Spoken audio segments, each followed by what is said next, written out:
Hello everyone, welcome to ISPCS simplified. तो ये मेरी लेक्चर सीरीज चल रही है, ऑलरेडी ल्यूसेंट सीरीज है, जहाँ पे मैं objective as well as theory part को एक ही वीडियो में सब्जेक्ट वाइज चला रहा हूँ। ठीक है, लगभग मैंने 12 लेक्चर ख़त्म कर रखा है, जिसमें मैंने यूनियन की सारे एग्जीक्यूटिव की ख़त्म कर दी है। साथ में ही जो बेसिक कॉन्स्टिट्यूशनल रिफॉर्म्स हैं वो मैंने बताया। डिफरेंट जो कंपोनेंट्स हैं पॉलिटी से रिलेटेड, बेसिक कंपोनेंट, वो मैंने ख़त्म किया है। अब हम लोग स्टेट की तरफ मूव कर रहे हैं। ठीक है, स्टेट के एग्जीक्यूटिव्स को जानेंगे, governor, CM, council of minister of states और हाई कोर्ट तो हम लोग ऑलरेडी जान रखे हैं, तो हमें जुडिशियरी ऑफ द स्टेट करने की ज़रूरत नहीं है। उसके बाद हम चलेंगे इंटर स्टेट रिलेशन को जानेंगे। उसके बाद फिर हम लोग fundamental rights, then we will move toward the fundamental duties and all, जो मिसलेनियस टॉपिक्स होंगे। ठीक है, और पार्लियामेंट भी रह गया है। तो चलते हैं एग्जीक्यूटिव ऑफ द स्टेट की तरफ। ठीक है, इसमें पहले जो एग्जीक्यूटिव हैं जिनको पढ़ना है हमें, वो हैं द गवर्नर। ठीक है, गवर्नर के बारे में जानना है। गवर्नर न्यूज़ में काफ़ी रहते हैं। गवर्नर और सेंटर और स्टेट के बीच के टसल के बीच में एक तरीके से वो, देखिए ये ऑफिशियल नहीं है, लेकिन ये आप कह सकते हो कि गवर्नर एक तरीके का मोहरा है जो सेंटर ने डाला है स्टेट को रेगुलेट करने के लिए, आप कह सकते हो इस तरीके से। ठीक है, हालांकि ये ऑफिशियल वर्ड नहीं है, इसको आप समझ सकते हो। जिस तरीके से कहते हैं ना, president is the nominal head not the real head, तो उसी तरीके से गवर्नर भी एक नॉमिनल हेड है जो सेंटर के द्वारा बैठाया जाता है इन स्टेट में। और एक तरीके से ये जानने के लिए कि स्टेट बहुत चीज़ें जो ऐसी करती है उस पर एक तरीके से रेगुलेशन लगाती है, हालांकि ये ऑफिशियल वर्ड नहीं है। Let's start with the governor and let's welcome to my channel ISPCS simplified. Let's simplify the subjects. Start करते हैं गवर्नर से। गवर्नर की जो आर्टिकल है ना, वो 153 से लेकर 163 आर्टिकल है। देखिए, मैं पहले पढ़ा देता हूँ सारी चीज़ें, फिर हमारी एक चल रही है आपको ट्रिक सीरीज़। ठीक है, उसमें मैं कैसे पॉलिटी की जो भी आर्टिकल्स हैं उसको ट्रिक्स में कैसे कन्वॉल्व करते हैं, कैसे हम लोग पहले सेंटर और स्टेट को के बीच के आर्टिकल को रिलेट करके ट्रिक से याद करेंगे, ये भी मैं बता दूंगा। आप मेरे ट्रिक वाले पोर्शन को भी जाकर देख सकते हो। ठीक है, आगे बढ़ते हैं। तो गवर्नर का जो आर्टिकल है ना, वो आर्टिकल 153 से लेकर 163 तक है। ठीक है, आप समझते हैं। सबसे पहली बात जो हम करेंगे, अपॉइंटमेंट ऑफ गवर्नर किनके द्वारा, तो प्रेसिडेंट के द्वारा।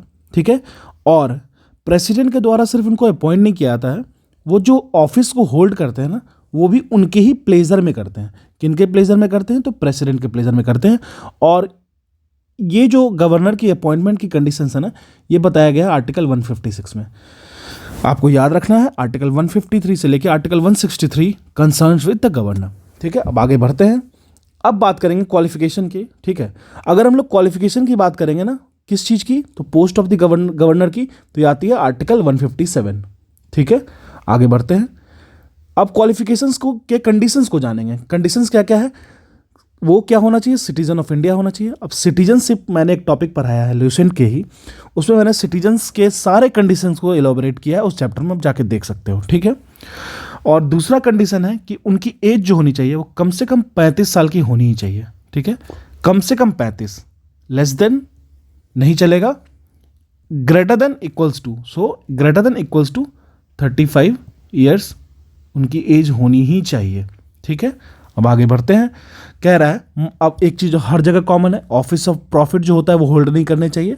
ठीक है, मतलब क्या है, ही और she should not be hold any office of profit when then only he will be qualified for the post of governor, and after that he or she will be appointed by the president of India.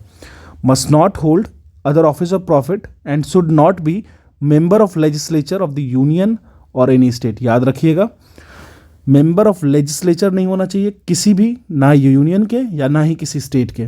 इस बात का खास ख्याल होना चाहिए। Office of profit का एक्सक्लूडेटरी word है ये हम लोग। और ये जो चीज़ होता है ना, कंडीशंस, ये आता है आर्टिकल 158 में, 158 में आपको ये कंडीशंस होगा ऑफिस ऑफ प्रॉफिट वाला। आर्टिकल 157 बताएगा उनकी क्वालिफिकेशन की, पोस्ट ऑफ गवर्नर की। ठीक है, अब हम लोग से देखते हैं अपॉइंटमेंट ऑफ गवर्नर किनके द्वारा होता है, तो आपको पता ही है, the great president of India. ठीक है, अब देखिए, कहता है the appointment of governor in a state is made as per article 155 the constitution. याद रखिएगा, 155 आर्टिकल की जब हम बात करें तो अपॉइंटमेंट ऑफ गवर्नर पे सीधे चले जाना है हमें। ठीक है, एक चीज़ याद रखिए, देखिए थोड़ा सा अगर आपको याद नहीं रहता है ना, तो आप एक लिमिट याद रख लो। अच्छा, 153 से 163 तक गवर्नर है। ठीक है, तो आप ऐसे याद रख सकते हो, कुछ ट्रिक बना लो। जैसे गवर्नर क्या होता है, एक तरीके से 53-54 करते हैं वो स्टेट में आके सेंटर के लिए। ऐसे कुछ ट्रिक, आप जो लोकल ट्रिक होगा वो आपको ज़्यादा आसान रहेगा याद रखने में, ठीक है। अब हम लोग आगे बढ़ते हैं। कहता है if a member of legislature is appointed as governor he ceases to be a member immediately upon such an appointment. याद रखिएगा, अगर कोई भी एक मेंबर है जो लेजिस्लेचर का एक मेंबर है, ठीक है, किसी भी ऑफिस का या फिर किसी भी हाउसेस का अगर मेंबर है ऑलरेडी, और अगर उनको अगर वो अपॉइंट होना है गवर्नर के लिए ना, तो उनको तुरंत इमीडिएटली अपने उस अपॉइंटमेंट करने से पहले ही उस पोस्ट को छोड़ना होगा उनको, ठीक है। अब हम लोग समझते हैं, अगर टर्म की बात करें नॉर्मल टर्म की, तो वो होती है 5 ईयर्स की, ठीक है, लेकिन ये जल्दी पहले भी टर्मिनेट किया जा सकता है। कौन करेगा इनको टर्मिनेट? जिन्होंने इनको रखा है, प्रेसिडेंट ऑफ इंडिया, ठीक है, याद रखिएगा। और ये टर्मिनेशन और डिसमिसल जो होता है प्रेसिडेंट ऑफ इंडिया के द्वारा, ये कंसिस्ट होता है, ये इनबिल्ट होता है और ये ट्रांसफॉर्म्ड होता है इन आर्टिकल 156 क्लॉज 1 में, ठीक है। अगर हम लोग गवर्नर की रेजिग्नेशन की बात करें, रेजिग्नेशन एंड डिसमिसल में ये अंतर है। डिसमिसल तो आपको डिसमिस करना पड़ेगा, मतलब अगर आप चाह रहे हो या नहीं चाह रहे हो, इट डजेंट मैटर। लेकिन रेजिग्नेशन होगा, ये आपके मन के अकॉर्डिंग आप रिज़ाइन दे रहे हो, ठीक है, आप लिखित में दे रहे हो कि अब मेरा मन नहीं है, मेरा, आप हेल्थ कंसर्न दे सकते हो, एज कंसर्न दे सकते हो, कुछ पर्सनल इश्यूज दे सकते हो, ठीक है। ये आता है आर्टिकल 156 क्लॉज 2 में, ठीक है। एक चीज़ और जान लीजिए कि there is no bar to a person being appointed governor more than once. तो आप चाहे कितनी बार भी गवर्नर बन सकते हैं, तो there is no bar to a person being appointed as the governor, ठीक है, एक बार से ज़्यादा बार बन सकते हैं। अब हम लोग जानते हैं वाई एन अपॉइंटेड गवर्नर, एक गवर्नर अपॉइंटेड क्यों होगा भाई, नॉमिनेटेड इलेक्टेड क्यों नहीं होगा? तो उसकी सीधी वजह है, पढ़ने से पहले मैं बताता हूँ आपको। सबसे पहली बात है कि अगर मान लीजिए, बेसिक चीज़ समझते हैं, मान लीजिए अगर एक स्टेट है, मान लीजिए वेस्ट बंगाल है, ठीक है, और वहाँ पे तो सीएम तो इलेक्ट होके आ ही रही हैं, अगर मान लीजिए गवर्नर भी इलेक्ट होके आते हैं, ठीक है, तो आपको नहीं लगता कि इस स्टेट में एक तरीके से 2 हेड का फॉर्मेशन हो जाएगा, ठीक है। यहाँ पे क्या होगा, दोनों के मन में ये रहेगा कि मैं तो इलेक्ट होके आया हूँ, अगर मैं इलेक्ट होके आया हूँ तो मैं इलेक्टेड मेंबर हूँ, मतलब मेरे पास पावर है, मेरे पास कुछ ना कुछ पावर ऑफ अटॉर्नी है। तो ऐसा केस जो होता है ना, टसल क्रिएट करता है, आपस में एक ईगो की सिचुएशन क्रिएट करता है, जहाँ पे देखिए आप ये कह सकते हो कि अभी कैसे कह पाते हो कि governor is a nominal head of the state but CM is the default by default real head of the state, कैसे कह पाते हो? इसी वजह से कह पाते हो क्योंकि आप उसको जज कर पा रहे हो कि हाँ, एक इलेक्ट होके आते हैं, एक को नॉमिनेट किया जाता है। तो ये आप कब कह पा रहे हो? क्योंकि यहाँ पे अपॉइंटेड है गवर्नर, इसलिए तो कह पा रहे हो ना, अपॉइंटेड है तभी तो कह पा रहे हो। तो मतलब ये हम जो स्पेस क्रिएट कर रहे हैं ना, दोनों के बीच में टसल को रिमूव कर रहे हैं ना, इसी वजह से है कि हम गवर्नर को अपॉइंट करते हैं। और एक कुछ चीज़ें और हैं, जैसे पैसे एक्सपेंसेस के लिए भी करते हैं, ठीक है, तो हम लोग इसको जान लेते हैं और अच्छे तरीके से। फिलहाल तो इसको इरेज करते हैं, ठीक है। अब आगे चलते हैं। अब देखिए, बहुत ही इसको रिग्रेस वे में लिखा है कि it will save the country from the evil consequences of still another election. एक तो इलेक्शन एक कम हो जाएगी, और इशू क्या है यहाँ, पर्सनल इशू तो है, ईगो इशू, ईगो क्लैश और सिंपल टसल के बीच में ही तो हो रहा है, ठीक है। अब कहता है if the governor is elected by the direct vote then he might consider himself superior to the chief minister. जैसा मैंने आपको बताया, अगर उनको डायरेक्ट वोट से सेलेक्ट करते हैं, इलेक्ट करते हैं, तो वो अपने आप को सुपीरियर टू चीफ मिनिस्टर मानेंगे, जो कि क्या क्रिएट करेगा, टसल और friction between the two. Simple सा केस है, आगे बढ़ते हैं, ठीक है। अब देखिए, जो खर्चे होंगे ना, वो एक कॉम्प्लेक्सिटी को क्रिएट करेगा, ठीक है। ये जो इलोबरेटेड मशीनरी होगी ना इलेक्शन की, ये काफ़ी ज़्यादा खर्च करेगा, और ये जो जितने जो एक्सपेंसेस खर्च होंगे ना, वो उस चीज़ को मैच नहीं कर पाएगा जो एक्चुअल में पावर है गवर्नर की। क्योंकि आपको पता है रियल पावर ऑफ गवर्नर, आपको पता ही होगा, चांसलर होते हैं और ये वो दिस दैट, आगे हम लोग जानेंगे इनको, ठीक है। एक चीज़ और समझते हैं, a second rate man of the party may get elected as the governor. अब देखिए, जब इलेक्शन होगा, हो सकता है ना कि ऐसे लोग भी चुन के आ जाए जिनको हम वो नहीं चाहते थे बनने देना, क्योंकि ऐसा तो बहुत केस होता है। जैसे आप एग्जांपल ले लो, कई ऐसे स्टेट हैं जहाँ पे ऐसे सीएम बन गए जहाँ पे हालांकि बन तो जाते हैं, लेकिन ऐसा भी तो केस होता है जहाँ पे वो फेवरेबल नहीं होते हैं, ठीक है, फेवरिस्ट नहीं होते हैं। इन चीज़ों का ख्याल रखना है हमको, ठीक है। अब अगला पॉइंट देखते हैं, कह रहा है through an appointed governor the union government can maintain its control over the states. याद रखिएगा, ये मैंने आपको कहा ना, बैकडोर एंट्री है किसकी। देखिए, जैसे मान लीजिए ये स्टेट हो गया, ठीक है, ये हो गया सेंटर, ठीक है, बीच में उन्होंने बैठा दिया गोलू राम को, गवर्नर जी को, ठीक है, गवर्नर जी को बैठा दिया। इससे ये करना क्या चाह रहे हैं? इससे करना यही चाह रहे हैं, सेंटर डायरेक्ट हिंट नहीं देगा, सेंटर एक पॉइंट करेगा और ये इस पर नज़र रखेगा, ठीक है। हालांकि ये भी एक डेमोक्रेटिक कंट्री में गलत चीज़ है, लेकिन हाँ यहाँ पे क्या होता है ना, एक तरीके से इनकी जो स्टेट वालों की होती है ना, इन पे रेगुलेट किया जा सकता है, ठीक है। इनको मनमानी ना कर पाए, एक तरीके से पावर बैलेंस होता है, ठीक है, आप ये समझ सकते हो। तो फेडरल गवर्नमेंट होने का मतलब ये भी है कि आपको पावर बैलेंस करके रखना है, बहुत ज़्यादा मनमानी नहीं करना है, ठीक है। अब देखिए एक चीज़ और हो सकता है, अगर मान लो आप उनको अपॉइंट करके लाते हो, इलेक्ट करके लाते हो, तो एक तरीके से सेपरेटिस्ट टेंडेंसी को बढ़ावा देगा। मान लीजिए अगर आप वेस्ट बंगाल से कर रहे हो, तो वेस्ट बंगाल के जो लोग चुन के आएंगे गवर्नर के लिए, हो सकता है वो उनकी जो मेंटालिटी होगी वो सेपरेटिस्ट टाइप की होगी, ठीक है। सेपरेटिस्ट कहने का मतलब वो चाहते ही नहीं होंगे कि वो इंडिया का पार्ट बन के रहे, जिस तरीके से जम्मू एंड कश्मीर में होता है। तो वहाँ के लोग उनको बैठा देंगे और उसके बाद फिर वो अपना पावर को मिसयूज़ करेंगे। ऐसा होता है और होता आया है हमेशा से और होता रहेगा। अब हम लोग चलते हैं पावर ऑफ गवर्नर को समझते हैं। अब बेसिक आप समझ ही गए, बेसिक इसमें ज़्यादा डाइव करने की ज़रूरत नहीं है। अब पावर्स ऑफ गवर्नर्स की बात करते हैं। तो देखिए याद रखिएगा, गवर्नर के पास ऐसा कोई डिप्लोमेटिक और मिलिट्री पावर नहीं होता है जैसा प्रेसिडेंट के पास होता है। ये तो आपको पता है, president is the head of all the three armies, जल थल और वायु सेना, ठीक है। आप एक चीज़ और याद रखिएगा, गवर्नर अगर आप पढ़ रहे हैं ना तो कोरिलेट कीजिएगा प्रेसिडेंट से, और प्रेसिडेंट पहले पढ़ के आइएगा, मैंने प्ले लिस्ट में डाल रखा है, ठीक है। लेकिन इनके पास कोई डिप्लोमेटिक और मिलिट्री पावर तो नहीं होता है, लेकिन इनके पास executive, legislative and judicial powers analogous होता है जिस तरीके का प्रेसिडेंट के पास होता है, ठीक है। प्रेसिडेंट की पावर मैंने एग्जैक्टली इन एक्सप्लेन्ड वे में, एलॉबरेटेड वे में ऑलरेडी पढ़ा रखी है, ठीक है। अब इनके हम लोग एग्जीक्यूटिव पावर को समझते हैं, ठीक है। अब इनके एग्जीक्यूटिव पावर को क्या, इनका एग्जीक्यूटिव पावर क्या होता है ना, कि इनके पास एक ऐसा पावर होता है जो अपॉइंट कर सकते हैं काउंसिल ऑफ मिनिस्टर्स के, ठीक है, जो स्टेट लेजिस्लेटिव असेंबलीज के मिनिस्टर्स होते हैं, जो सीएम के मिनिस्टर्स होते हैं। हालांकि फिर भी मैं अभी भी ये कहूँगा कि जो काउंसिल ऑफ मिनिस्टर्स चुने जाते हैं उनमें उन पर उनका डायरेक्ट हैंड होता है चीफ मिनिस्टर का। लेकिन कहा जाता है, एक वर्ड्स होते हैं कि गवर्नर उनको अपॉइंट करते हैं, ठीक है। अब देखिए एडवोकेट जनरल एंड द अब किन और काउंसिल ऑफ मिनिस्टर को तो करते ही करते हैं, एडवोकेट जनरल को भी करते हैं, and the member of the states public service commission. ये काफ़ी इंपॉर्टेंट है, अगर आप स्टेट पब्लिक सर्विस कमीशन दे रहे हो तो जो मेंबर्स होते हैं ना स्टेट पब्लिक सर्विस कमीशन के, उसको भी अपॉइंट करते हैं। जैसे चेयरमैन ऑफ द पीएससी हो गए, ठीक है, जैसे एग्जामिनेशन कंट्रोलर ऑफ जो हो गए, ठीक है, पब्लिक सर्विस कमीशन के, तो उनको अपॉइंट करेंगे ये। तो ये इनका एग्जीक्यूटिव पावर। और आगे देख लेते हैं, कह रहा है the ministers as well as advocate general hold office during the pleasure of the governor. अब देखिए जिस तरीके से गवर्नर प्रेसिडेंट के प्लेजर में ऑफिस को होल्ड करते हैं ना, उसी तरीके से जो मिनिस्टर्स होते हैं एंड एडवोकेट जनरल होते हैं ना स्टेट के, advocate general of state I am talking about, वो होल्ड करते हैं ऑफिस को in the pleasure of governor, ठीक है।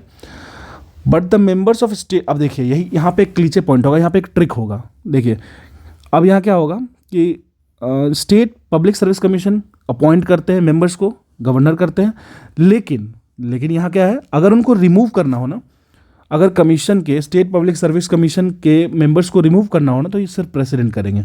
और ये भी किनके रिपोर्ट पे, सुप्रीम कोर्ट को इनमें रिपोर्ट करना पड़ेगा, कुछ डिस्क्वालिफिकेशन शो करना पड़ेगा, तभी कर पाएंगे। और ये आर्टिकल होता है आर्टिकल 317, ठीक है। अब आगे चलते हैं, कह रहा है the governor has no power to appoint जजेस of the state high court but he is entitled to be consulted by the president of this matter on this matter. तो याद रखिएगा, गवर्नर के पास ऐसा कोई पावर नहीं होता है जो अपॉइंट करेगा जजेस स्टेट हाई कोर्ट की, लेकिन उनके पास एक ये सुविधा कह सकते हो आप इनको कि प्रेसिडेंट उनसे कंसल्ट करेंगे। इनके पास कंसल्टेटिव एक पॉजिटिव व्यू रहेगा जहाँ पे प्रेसिडेंट इनसे इस मैटर में कंसल्ट कर सकते हैं। और ये बताती है article 217 clause 1 in the Indian constitution, ठीक है। आगे बढ़ते हैं, कह रहा like the president the governor has the power to nominate members of the Anglo Indian community, ठीक है, to the legislative assembly of the state. जिस तरीके से, हालांकि इसको हटा दिया गया है अब अमेंडमेंट 104 104th अमेंडमेंट से, कॉन्स्टिट्यूशनल अमेंडमेंट से इस चीज़ को हटा दिया गया है, एंग्लो इंडियन सीट्स को इन केस ऑफ सेंटर। और साथ में स्टेट में अभी भी अगर आप मानोगे, एक तरीके से एनालॉजी करोगे, तो जिस तरीके से प्रेसिडेंट के पास ये पावर है ना, उसी तरीके से गवर्नर के पास पावर है एंग्लो इंडियन कम्युनिटी के मेंबर्स को नॉमिनेट करने की लेजिस्लेटिव असेंबली में स्टेट की, ठीक है। आगे बढ़ते हैं, कह रहा है to the legislative council the governor can nominate persons having special knowledge और प्रैक्टिकल एक्सपीरियंस ऑफ। देखिए जिस तरीके से वहाँ पे जिस तरीके से प्रेसिडेंट जो होता है 12 मेंबर्स को 12 मेंबर्स को नॉमिनेट करते हैं ना, अपॉइंट करते हैं ना राज्यसभा के में, ठीक है, on the basis of their talent, on the basis of their special knowledge और the practical experience of any field like literature, science, art, cooperative, sports, movement and social service. उसी तरीके से यहाँ पे लेजिस्लेटिव काउंसिल में, ठीक है, जिस तरीके से राज्यसभा में वहाँ, तो राज्यसभा का इक्विवेलेंसी आप समझ लीजिए एनालॉगस। लेजिस्लेटिव काउंसिल में गवर्नर नॉमिनेट करते हैं कुछ लोगों को जिनके पास कुछ स्पेशल कैरेक्टरिस्टिक होती है, स्पेशल नॉलेज होती है या फिर प्रैक्टिकल एक्सपीरियंस होती है in the field of literature, science, art, cooperatives, movements and social service में, ठीक है। ये बताता है आर्टिकल 171 सब क्लॉज 5, ठीक है। अब हम लोग समझते हैं, एक चीज़ और याद रखना है, ये जो कोऑपरेटिव मूवमेंट है ना, कोऑपरेटिव मूवमेंट ये जो है ना, ये राज्यसभा वाले में इंक्लूडेड नहीं होता है, ठीक है। तो ये प्रेसिडेंट कोऑपरेटिव मूवमेंट वाले सेक्शन से लोगों को नॉमिनेट इलेक्ट नहीं करते हैं इन केस ऑफ राज्यसभा, इस चीज़ का ध्यान रखना है, ठीक है। अब आगे बढ़ते हैं, लेजिस्लेटिव पावर को समझते हैं गवर्नर के। तो गवर्नर क्या है, वो पार्ट है स्टेट लेजिस्लेचर के, ठीक है। ये एक पार्ट है, अगर क्वेश्चन में आए पार्ट है या नहीं है तो आप समझ लीजिए कि गवर्नर जो है वो स्टेट लेजिस्लेचर के पार्ट हैं। अब उनके पास क्या राइट है, तो उनके पास राइट्स है to address and sending message and of summoning, proroguing and dissolving the state assembly. जिस तरीके से प्रेसिडेंट करते हैं ना, समन कर दिए, प्रोडोग कर दिए या फिर जॉइंट सेशन को बुला लिए, तो प्रोडोग का मतलब क्या होता है कि इंडेफिनिट टाइम के लिए किसी चीज़ को पॉज कर देना, ठीक है, सेशन को पॉज कर देना, सेशन स्टार्ट करना, सेशन एंड करना, ये सारा काम जिस तरीके से प्रेसिडेंट का होता है यहाँ पे गवर्नर का होता है in case of state legislative assembly, ठीक है। अब आगे चलते हैं, कह रहा अंडर आर्टिकल 200, अगर आर्टिकल 200 की बात करें of the constitution, the governor can refer any bill for the approval for the of the president. तो याद कीजिए, अगर कोई स्टेट में ऐसी बिल आई है ना जिसमें अप्रूवल चाहिए प्रेसिडेंट की, तो ये रेफर करेंगे, गवर्नर रेफर करते हैं, ठीक है, याद रखिएगा। और ये आर्टिकल 200 है, ठीक है। अब हम लोग इनकी जुडिशियल पावर को थोड़ा समझ लेते हैं, ठीक है। जुडिशियल पावर की अगर हम बात करें, governor has the power to grant pardons. अब एक चीज़ याद रखिएगा, मृत्यु दंड जो होता है ना, वो सिर्फ प्रेसिडेंट दे सकते हैं, इस चीज़ का खासा ख्याल रखिएगा, उसको हटा दीजिए, बाकी पार्डन्स दे सकते हैं, रिप्राइव्स कर सकते हैं, रिस्पाइट्स एंड रेमिशंस, इन तीनों टॉपिक को मैंने बहुत अच्छे से प्रेसिडेंट के केस में बताया है, ठीक है।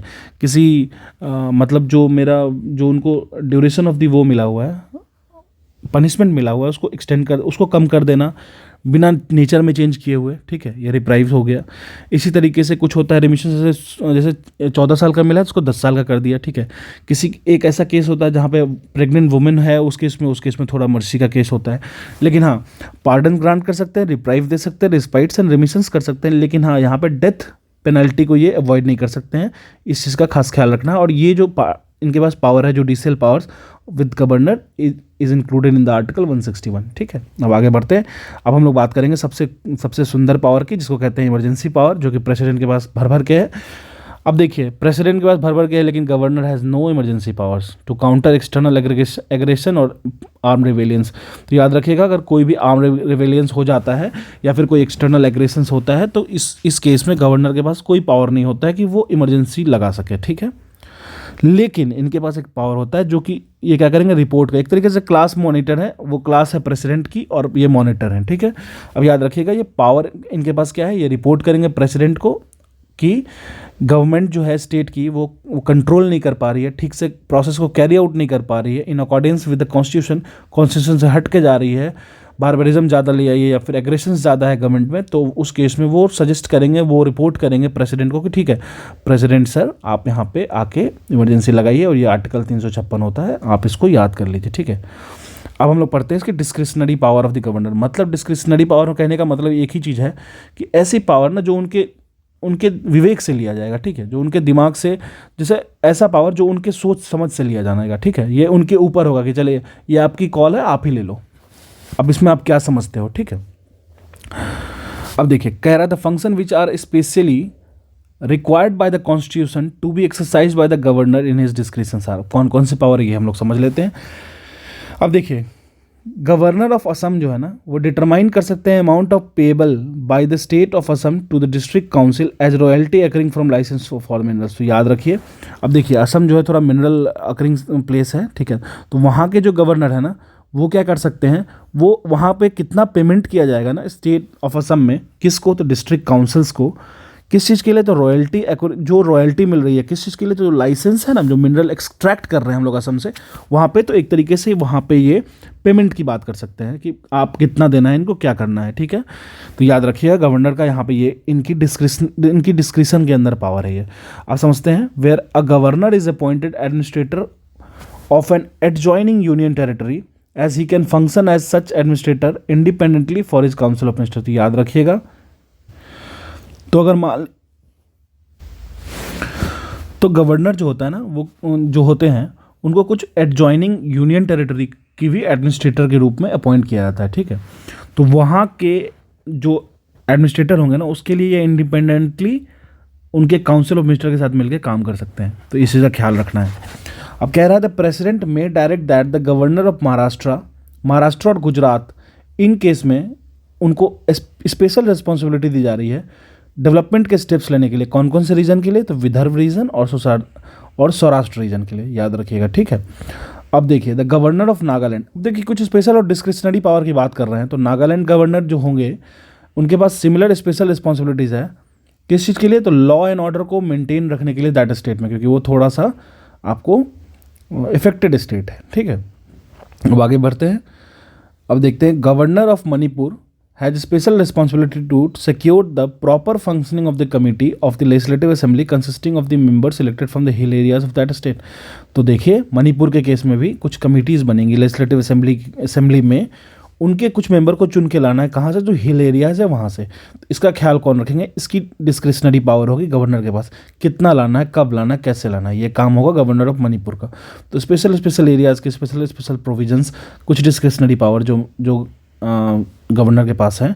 We are reading about executive state and we are on the dive of with governor of the state. तो अब चलते हैं, थोड़ा सा और बचा है, कुछ और डिस्क्रिशनरी पावर देख लेते हैं, कुछ पर्टिकुलर स्पेशल फैक्ट्स है, ठीक है।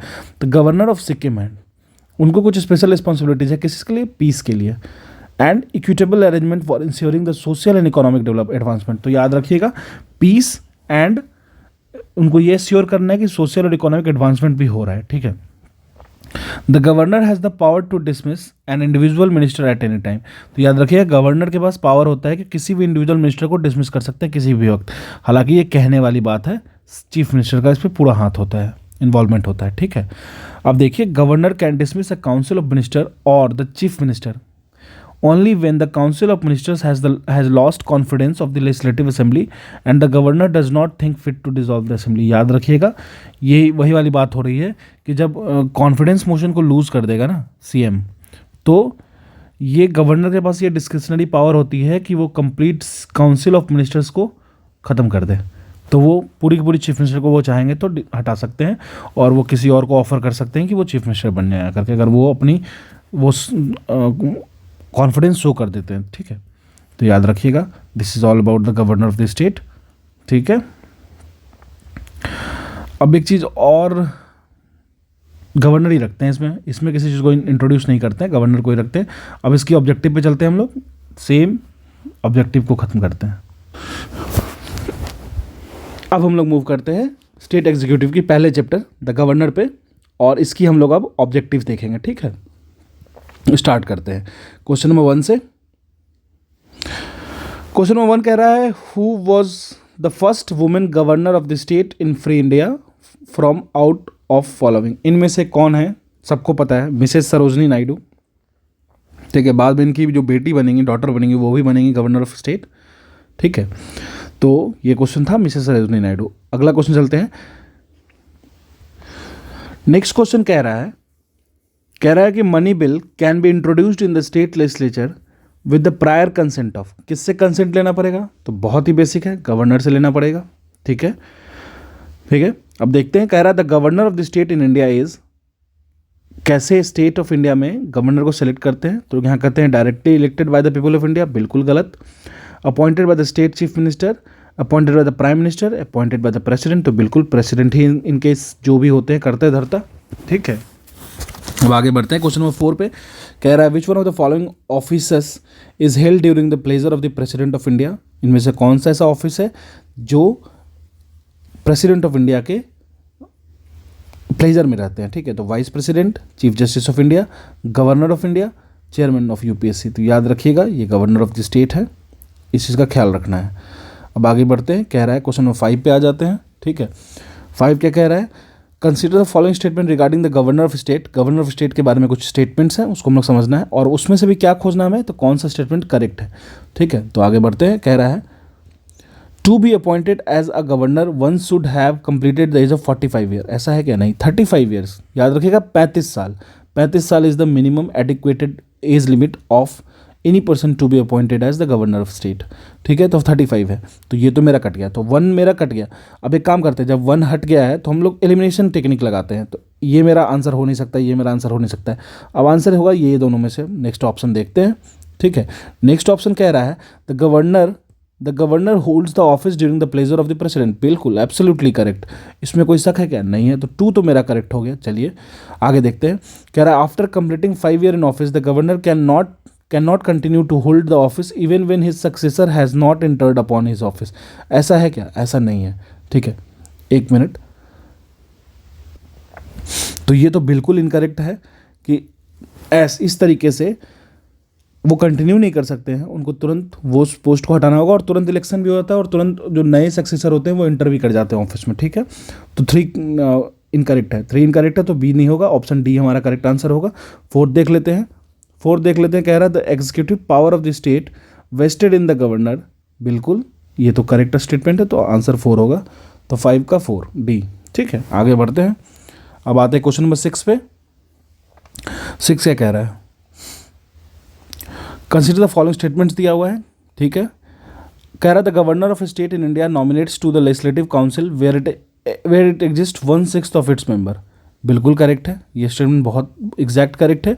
सेकंड कह रहा है the governor of state in India may nominate to the legislative assembly 1 person from the Anglo Indian community if he feels the community needs representation. ठीक है, ये भी करेक्ट है, लेकिन ये कब का करेक्शन था, देखिए 2005 का क्वेश्चन है, अभी के लिए एप्लीकेबल नहीं होगा, बट फिर भी हम उसके अकॉर्डिंग बनाएंगे आंसर, तो हमारा दोनों स्टेटमेंट करेक्ट है। अब आगे बढ़ते हैं, अब आते हैं क्वेश्चन नंबर 7 पे। ठीक है, क्वेश्चन नंबर 7 देख लेते हैं। क्वेश्चन सर कह रहा है who is the executive head of the state government. Executive head की बात कर रहा है। ठीक है, तो ये गवर्नर है, इस चीज़ का ख्याल रखना है हमको। ठीक है, ज़्यादा इमोशन में आके चीफ मिनिस्टर नहीं मानना है। ठीक है, नॉमिनल हेड है लेकिन है, और ये क्वेश्चन पूछा गया है 45 बीपीएससी 2002 में। कह रहा है who appoints the governor of Jammu and Kashmir. तो governor of Jammu and Kashmir को कौन अपॉइंट करता है। ठीक है, तो ये करता है प्रेसिडेंट ऑफ इंडिया। ठीक है, ये क्वेश्चन 47 बीपीएससी 2005 से पूछा गया है। अब आगे बढ़ते हैं, कह रहा है the contingency fund of the state is operated by. Contingency fund के बारे में बात कर रहा है। ठीक है, कंसोलिडेटेड फंड नहीं, कंटीजेंसी फंड होती है ऐसी फंड जहां इमरजेंसी में आपको निकालनी पड़ जाती है, जहां जरूरत पड़ जाए इस तरीके की फंड की, जो कि सडन डिमाइस हो, जरूरत हो, जैसे फ्लड हो गया, जैसे कोई स्पिनिंग काम है जो कि एकदम अर्जेंट है, जैसे कोरोना हो गया। ठीक है, तो उस केस में हम लोग देखते हैं ये किसके द्वारा ऑपरेट किया जाएगा, तो बिल्कुल ये गवर्नर ऑफ द स्टेट के द्वारा ऑपरेट किया जाएगा, तो इसमें कुछ सोचना ही नहीं है, गवर्नर के द्वारा ऑपरेट किया जाएगा। ये क्वेश्चन यूपीपीसीएस 2004 में पूछा गया है। अब आगे बढ़ते, कह रहा है द गवर्नर ऑफ स्टेट। ठीक है, ये क्या होता है ये देखते हैं। Is appointed by the president, बिल्कुल correct. Holds office at the pleasure of the president, बिल्कुल करेक्ट, ये भी करेक्ट, ये भी करेक्ट। अब कह रहा है थर्ड ऑप्शन देखते हैं, is head of the states executive power. बिल्कुल, स्टेट के एग्जीक्यूटिव पावर का हेड होता है, मानो या ना मानो, लेकिन ये स्टेटमेंट 100% करेक्ट है, क्योंकि आपको लगेगा ऐसा तो होता नहीं है, सीएम होंगे, लेकिन हाँ, लेकिन जो कॉन्स्टिट्यूशन में लिखा है, जो चीज़ रिटन है उसके बारे में बात करूँगा, वो हेड होते हैं स्टेट एग्जीक्यूटिव पावर के। तो तीसरा भी करेक्ट है। तो फोर्थ ऑप्शन पढ़ते हैं, normally holds office for 5 year, बिल्कुल करेक्ट है। तो ऑल स्टेटमेंट यहाँ करेक्ट है, यूपीसीएस में पूछा गया क्वेश्चन है। ठीक है, क्वेश्चन में 11 पे चलते, कहता है which one of the following statement about the state governor is not true. Not true पूछा है। आपको देखो एक चीज़ याद रखना है ना, हमें इस बात का बहुत ज़्यादा फर्क पड़ना चाहिए, पूछ क्या रहा है, true not true, which one is correct not correct. तो जो कीवर्ड्स हैं उसको हमको फोकस करना है। अब मैं नॉट खोजूंगा, एलिमिनेट करूंगा। ठीक है, यूपीपीसीएस मेंस में पूछा गया क्वेश्चन है। कह रहा है he is a part of the state legislature, बिल्कुल करेक्ट है, स्टेट लेजिस्लेचर का पार्ट होता है। ठीक है, हाँ ये बिल्कुल करेक्ट है, तो ये मेरा आंसर नहीं होगा। कह रहा है he can be pardon sentence of death, ऐसा है क्या, तो बिल्कुल नहीं है। Only president can pardon sentence of death. He can pardon remise even shorten the given penalty or given punishment, but he cannot pardon the sentence of death. He can pardon, but he can not pardon a sentence of death. ठीक है, याद रखिए क्षमादान कर सकते हैं लेकिन मृत्यु को ये क्षमा नहीं कर सकते हैं। ठीक है, तो ये स्टेटमेंट इसके क्लीचे पॉइंट था। आगे बढ़ते हैं हम लोग, यही हमारा करेक्ट स्टेटमेंट है। अगला ऑप्शन देख लेते हैं, ही डज नॉट अपॉइंट जज of the state high court, बिल्कुल करेक्ट है, ये भी सही है। He has no emergency power, ये भी सही है, इमरजेंसी पावर नहीं होता है। यही तो डिफरेंस है हमारे प्रेसिडेंट और गवर्नर में। ठीक है, एनालॉगस नहीं है, थोड़ा सा डिफरेंस होगा जो आपको कैरी आउट करना है अपने साथ में। क्वेश्चन नंबर 12 पे देखते हैं। ठीक है, कह रहा है, क्वेश्चन नंबर 12 क्या कह रहा है the governor of a state can act independent, the governor of a state can act independent of the advice of the council of ministers in. ठीक है, क्या क्या है अब देखते हैं। Asking the government to prove its majority in the legislative assembly, बिल्कुल एकदम करेक्ट है। अब कह रहा है dismissing a chief minister, yes he can dismiss. ठीक है, अगर मान लीजिए कि कॉन्फिडेंस मोशन में चीफ मिनिस्टर अपनी मेजॉरिटी प्रूव नहीं कर पाते हैं तो वो डिसमिस कर किया जा सकता है बाय गवर्नर। अब देखते हैं reserving a bill for the consideration of the president of India, कोई एक ऐसी बिल है जिसमें रिकन्सिडरेशन की जरूरत है, कंसिडरेशन की जरूरत है, तो उसको रिजर्व कर लिया जाएगा प्रेसिडेंट के लिए, तो ये भी करेक्ट है, बिल्कुल एब्सोल्युटली करेक्ट है। ऑप्शन नंबर 4 देखते हैं, कहता है returning the bill passed by the legislature reconsideration, उस बिल को जो पास हो चुका है लेजिस्लेचर में उसको भी रिटर्न किया जा सकता है रिकन्सिडरेशन के लिए, तो ये क्या करते हैं, बिल्कुल हमारे गवर्नर जी करेंगे। अब आते हैं 5वें ऑप्शन पे, कह रहा है seeking the opinion of the high court. ठीक है, seeking the opinion of the high court, question number 12। ठीक है, तो ये नहीं हो सकता है, ये ऐसा कोई ओपिनियन ये हाई कोर्ट से नहीं ले सकते हैं। ठीक है, तो 5वां नहीं सही है, 1, 2, 3 और 4 करेक्ट है। ठीक है, हाई कोर्ट में इंटरफेरेंस इनका नहीं रहता है ज़्यादा, प्रेसिडेंट का रहेगा। ठीक है, अब हम लोग चलते हैं क्वेश्चन नंबर 13 पे। क्वेश्चन नंबर 13 क्या कह रहा है, कह रहा है the constitution of India does not contain any provision for the impeachment of president. Impeach होते हैं vice president, chief justice of India, the governor of the state, तो गवर्नर नहीं होते इम्पीच, इस चीज़ का ख्याल रखना है हमको, बाकी सारे लोग इम्पीच होते हैं। ठीक है, अब देखते हैं, कह रहा है who remains in office as long as the president of India wishes, तो एक चीज़ जान लीजिए, ये मॉनिटर है जो जिसको अपॉइंट किया जाता है प्रेसिडेंट ऑफ इंडिया के द्वारा, तो ये गवर्नर होंगे। अब देखते हैं क्वेश्चन क्या कह रहा है, क्वेश्चन नंबर 15। ठीक है, क्वेश्चन 15 कह रहा था executive power of the state are vested in the governor under article. तो एग्जीक्यूटिव पावर की बात करें, सबसे पहली पावर की बात करें तो ये आर्टिकल 154 क्लॉज 1 है। आप आर्टिकल 154 याद रखना। ठीक है, ये वेस्ट बंगाल PSC 2007 में पूछा गया क्वेश्चन है। हम लोग आते हैं क्वेश्चन नंबर 16 पे, कह रहा है ordinance of governor has to be passed by the assembly within. कोई भी एक ऑर्डिनेंस होगा, ठीक है, कोई भी एक प्रपोजल एक्ट होगा जो गवर्नर चाहेगा कि पास हो असेंबली में, तो उसको कितने दिन में पास कर दिया जाएगा, तो कम से कम इसको 6 वीक के अंदर पास करना होगा, उससे ज़्यादा लेट नहीं कर सकते हो आप। ठीक है, ये तमिलनाडु PSC में पूछा गया क्वेश्चन है। क्वेश्चन नंबर 17 पे आते हैं, देखते हैं 17 क्या कह रहा है। 17 कह रहा है which one of the following authorities makes recommendation to the governor of the state as to the principle for determining the taxes and duties which may be appropriated by the panchayat in the state. तो याद रखिए, अब इसके बारे में देखते हैं क्या कह रहा है। डिस्ट्रिक्ट प्लानिंग कमीशन, तो नहीं, डिस्ट्रिक्ट प्लानिंग कमीशन नहीं होगा। State finance commission will relate to the state conditions and state finance commission authorise makes recommendation to the governor of a state as to the principle for determining the taxes and duties which may be appropriated by the panchayat in that. याद रखिएगा, state finance commission, इस तरह finance commission होता है ना centre के खर्चों के लिए, उसी तरह सेंटर के खर्चों को ऑडिट और ध्यान रखने के लिए, ऑडिट नहीं, वो कैग का काम है, ध्यान रखने के लिए एक्सपेंसेस कहाँ जा रहा है, कितना आ रहा है, कहाँ कितना डेफिसिट हो रहा है, तो उस तरीके से जो सेंटर में होता है उसी तरीके से स्टेट फिनांस कमीशन होता है। ठीक है, सेम एनालॉगी है। ठीक है, क्वेश्चन नंबर 18 पे आते हैं। अब 18 देखते हैं, कह रहा था appointment of governor in the state is made as per the provision in the constitution under article. तो अपॉइंटमेंट कौन से आर्टिकल में होता है, तो सिंपल सी बात है, ये आर्टिकल 155 में होगा। ठीक है, तो this is all about the governor section of the our Lucent series. अगर आपको मेरी सीरीज अच्छी लग रही है, सच में अच्छी लग रही है, तो आप मेरे चैनल को सब्सक्राइब करो। आप सब्सक्राइब कर सकते हो, शेयर कर सकते हो अपने फ्रेंड्स के साथ। ठीक है, तो ऐसे ही कंटिन्यू करेंगे पूरी की पूरी, लगभग देखो पॉलिटी 3-4 चैप्टर बची है, उसके बाद पॉलिटी खत्म हो गई। इसी तरीके से मैं पूरी इसकी जस्ट बाद में हिस्ट्री शुरू करूँगा, पूरी हिस्ट्री की एंशिएंट मिडाइवल और मॉडर्न ख़त्म करके उसकी ऑब्जेक्टिव के साथ ही लगाऊंगा। ठीक है, तो थैंक यू।